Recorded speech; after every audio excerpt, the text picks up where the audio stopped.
हम आज स्टार्ट करेंगे 11th का फिजिक्स। 11th का फिजिक्स में बहुत सारे टॉपिक पढ़ना है। फर्स्ट जो है मैकेनिक्स का 2 पार्ट, एक हो गया मैकेनिक्स और दूसरा हो गया फ्लूइड मैकेनिक्स, दूसरा हो गया हीट, तीसरा हो गया साउंड। मैकेनिक्स में 2 पार्ट पढ़ना है, एक मैकेनिक्स है और दूसरा फ्लूइड मैकेनिक्स, दूसरा हो गया हीट और तीसरा हो गया साउंड। इस सारे टॉपिक को समझने के लिए, पढ़ने के लिए हम लोग को 11th और 12th का मैथमेटिक्स का बेसिक जानकारी होना चाहिए। और बेसिक जानकारी अगर कर लेते हैं तो फिर 11th का फिजिक्स आइदर 12th का फिजिक्स आपको समझना आसान हो जाएगा। क्योंकि 11th 12th का जो फिजिक्स है उसमें 9th 10th जो आप मैथमेटिक्स पढ़े हैं उसका तो यूज है ही, साथ साथ 11th और 12th का जो मैथमेटिक्स है, बेसिक मैथमेटिक्स, उसका भी यूज है।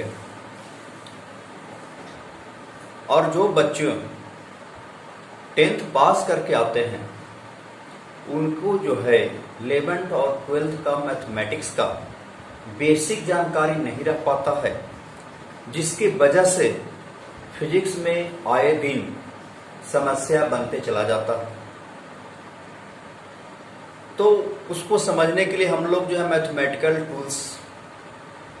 मैथमेटिक्स टूल्स का मतलब औजार हुआ, मैथमेटिक्स जान ही रहे हैं। तो फिजिक्स को समझने के लिए मैथमेटिकल टूल्स जो है हम लोग एक टॉपिक, एक चैप्टर इंट्रोड्यूस करते हैं और 11th में पढ़ते हैं। लेकिन अभी जो हम टॉपिक स्टार्ट करने जा रहे हैं वह प्राइमरी टॉपिक है। उसमें जो है जो 9th 10th का जो मैथमेटिक्स आपने पढ़ा है उसी का यूज आएगा। 11th 12th का मैथमेटिक्स का विशेष कोई यूज है नहीं, इसलिए हम primary chapter unit, dimension and measurement को हम लोग फर्स्ट स्टडी करेंगे। इसके बाद मैथमेटिकल टूल्स की बात करेंगे। ये मैथमेटिकल टूल्स आपको 11th 12th का जो फिजिक्स है उसको समझने में सहायक होगा, हेल्प करेगा।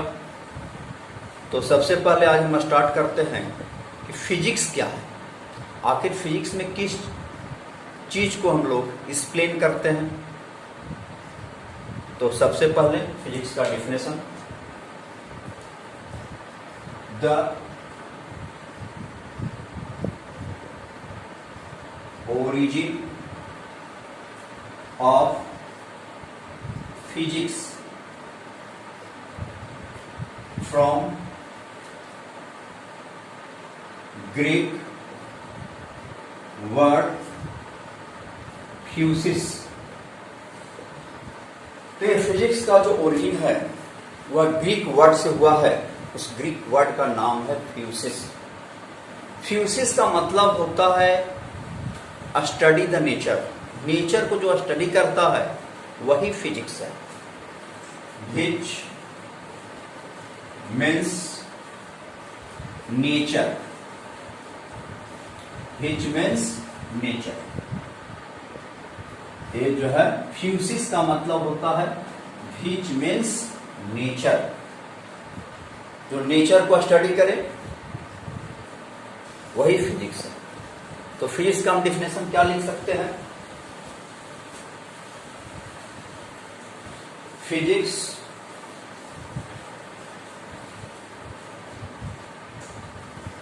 Is a branch of science which deals event of nature and natural phenomena। Nature and natural phenomena को क्या करता है, एक्सप्लेन करता है physics.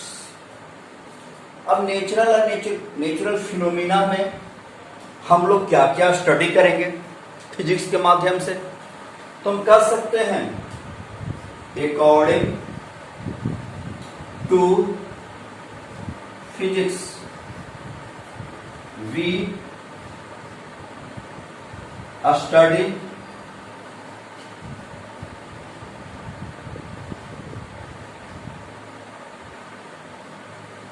inanimate matter, energy and radiation। हम लोग इनमिनेट मैटर का मतलब हो गया वैसे मैटर, वैसे पदार्थ जो निर्जीव हो, प्राणहीन हो, वैसे पदार्थ को हम लोग स्टडी करते हैं। उस मैटर के साथ क्या क्या जुड़ा रहता है, एनर्जी भी ऐड रहता है और उसके रेडिएशन को भी हम लोग क्या करते हैं, एक्सप्लेन करते हैं। तो फिजिक्स फिर से एक बार समझ लीजिए, the origin of physics from Greek word, Greek word से हम लोग फिजिक्स बना है। ग्रीक वर्ड फ्यूसिस, फ्यूसिस का मतलब ही होता है स्टडी द नेचर, नेचर से रिलेट करता है यह वर्ड। बीच में इसका मतलब होता है नेचर।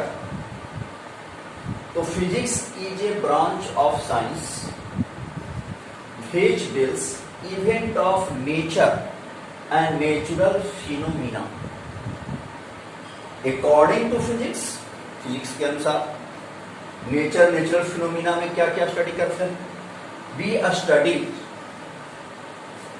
इनमिनेट मैटर, निर्जीव पदार्थ, सबस्टांस, उससे related energy and their radiation, और उसके रेडिएशन के बारे में पढ़ते हैं।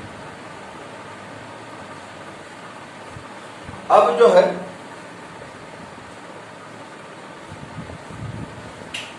एक एग्जाम्पल से हम समझाना चाह रहे हैं, एक एग्जाम्पल से समझिए कि नेचुरल फिनोमिना है क्या। जैसे रेनी डे में आप देखते होंगे कि रेन फॉल करता है और सडन सनलाइट आ जाते हैं, तो वैसे केस में रेनबो का फॉर्मेशन होता है। यह एक नेचुरल इवेंट है, नेचुरल फिनोमिना है। इसको हम लोग फिजिक्स में इस इवेंट को एक्सप्लेन करते हैं। कैसे एक्सप्लेन करते हैं इसको समझिए। जैसे सनलाइट, रेन फॉल करने के बाद सनलाइट जब आता है, मेरे आंखों पर फॉल करता है, तो वह सनलाइट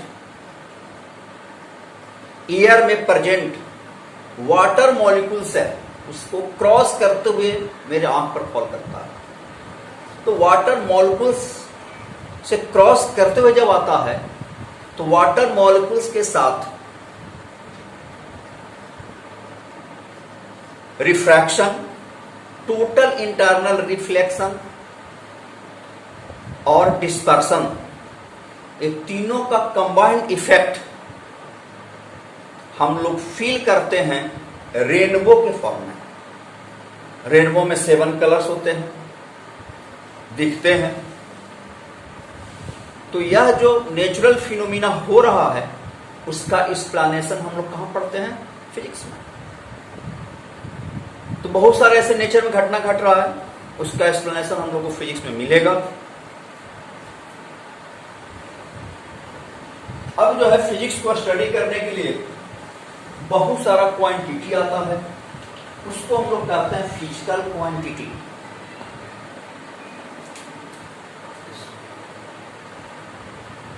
फिजिकल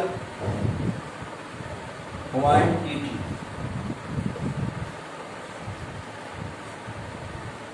दोज क्वांटिटी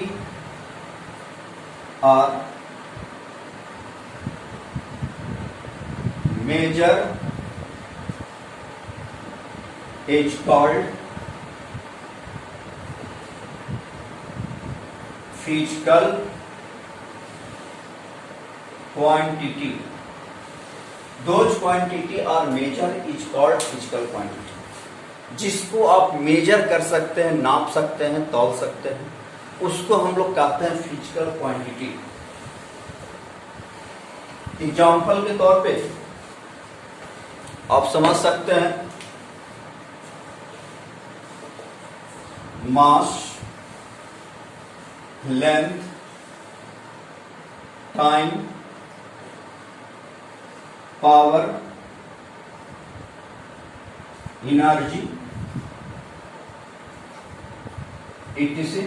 बहुत सारे फिजिकल क्वांटिटी आएगा जिसको आप मेजर करिएगा, एक्सप्लेन करिएगा फिजिक्स में।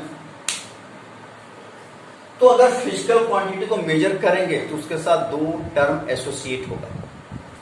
एक आएगा उसका न्यूमेरिकल वैल्यू और दूसरा आएगा उसका unit.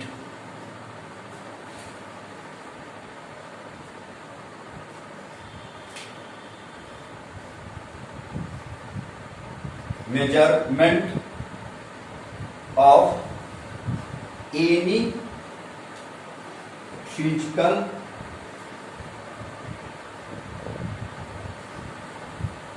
Quantity equal to P. मान लिया जाए कि हमने कोई फिजिकल क्वांटिटी मेजर किया, वह है पी। तो पी जब मेजर करेंगे तो now P equal to N into E. N कहलाएगा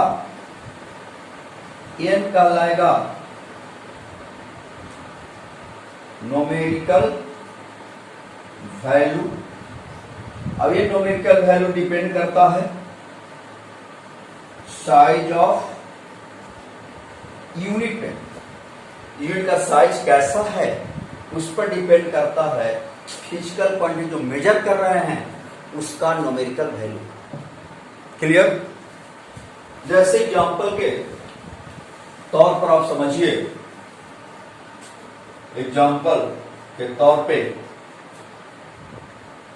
length of rope equal to 4 metre.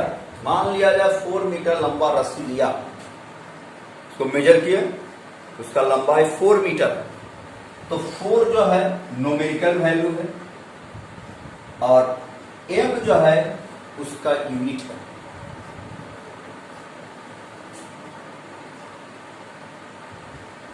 इसको आप 400 सेंटीमीटर भी लिख सकते हैं। अगर हम यूनिट चेंज कर देंगे तो their numerical value is also change.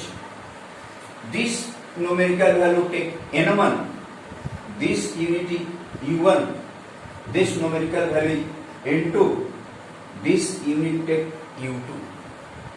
u2 लेते हैं।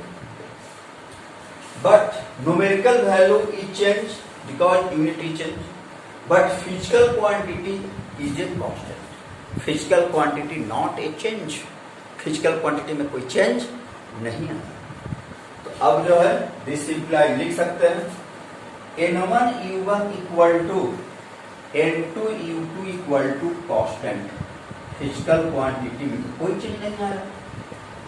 यूनिट चेंज करने से न्यूमेरिकल वैल्यू चेंज कर रहा है, लेकिन उसके फिजिकल क्वांटिटी में कोई चेंज नहीं आ रहा। दिस इंप्लाइज हम लिख सकते हैं n into u equal to constant. n into u equal to constant. तो this implies numerical value unit इधर ले आए तो कह सकते हैं numerical value inversely proportional to unit. Unit को अगर बड़ा रखेंगे तो their numerical value is small, unit को छोटा रखेंगे their numerical value is large. This implies ऐसा भी कर सकते हैं numerical value directly proportional to unit power -1। कभी कभी क्वेश्चन पूछता है कि फिजिक्स में मेजरेबल क्वांटिटी का न्यूमेरिकल वैल्यू यूनिट के साथ किस तरह से रिलेटेड है, ये अगर पूछ रहा है तो आप कहिए कि numerical value inversely proportional to unit. Either ये भी कर सकते हैं numerical value directly proportional to unit power -1, ये भी कर सकते हैं।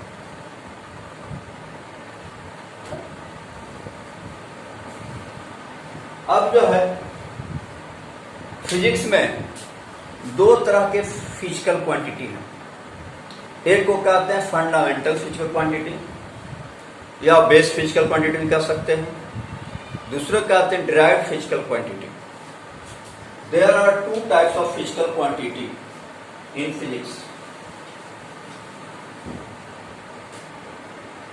There are two type of physical quantities in physics. Physics में दो तरह के फिजिकल क्वांटिटी है। First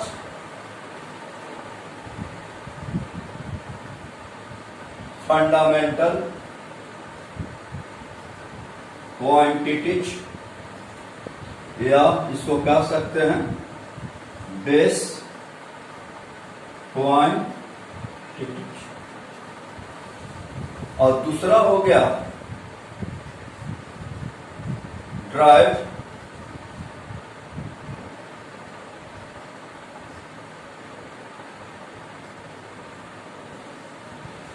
quantity.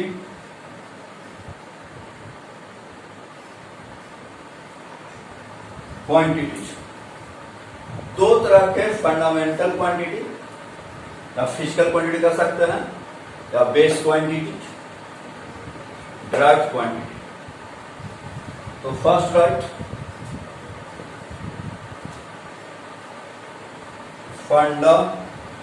Fundamental physical quantity.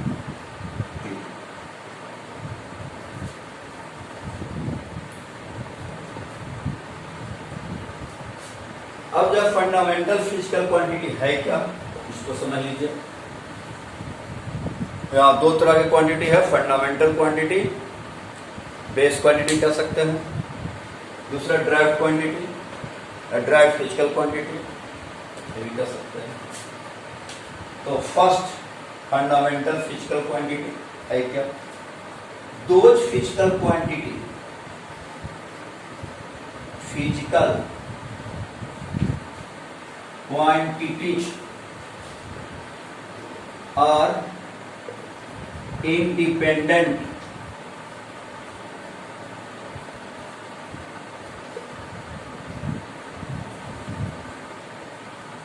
from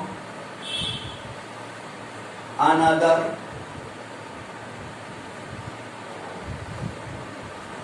physical quantity is called fundamental quantity, या कह सकते हैं base quantity.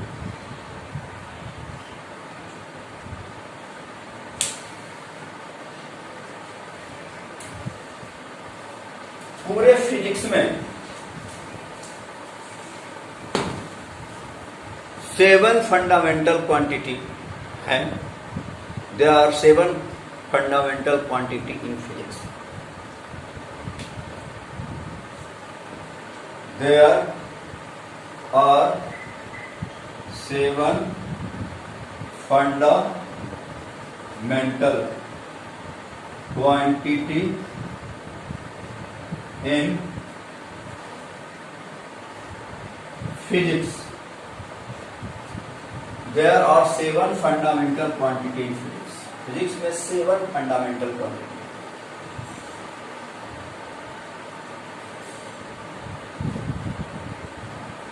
Their unit is called fundamental unit या बेस यूनिट भी कह सकते हैं। इसका जो यूनिट आएगा फंडामेंटल क्वांटिटी का, their unit is called fundamental unit या बेस यूनिट। अब देखिए 7 फंडामेंटल क्वांटिटी कौन कौन है समझिए।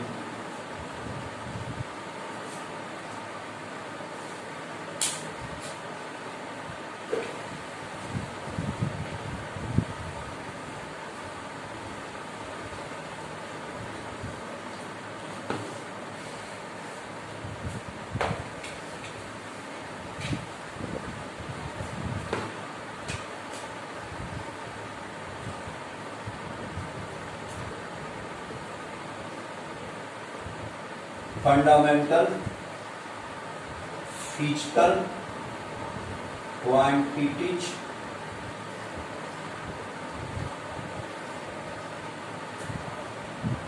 इसका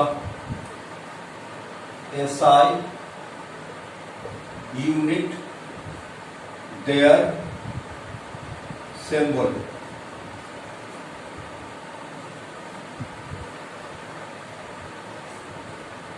अब जो है फर्स्ट क्वांटिटी है मास। मास का यूनिट हो गया किलो ग्राम, सिंबल से दिखाएंगे केजी। दूसरा हो गया लेंथ, यूनिट हो जाएगा मीटर, शॉर्ट में एम। थर्ड हो जाएगा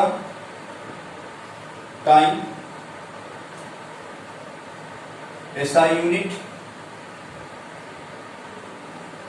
सेकंड, शॉर्ट में। फोर्थ हो गया electric current, ampere. A temperature unit kelvin, short में के। Amount of substance unit mole, short में MOL। लास्ट यूनिट है लुमिनस इंटेंसिटी कैंडेला, शॉर्ट में लिखेंगे CD। ये 7 fundamental quantity in physics. First mass kilogram,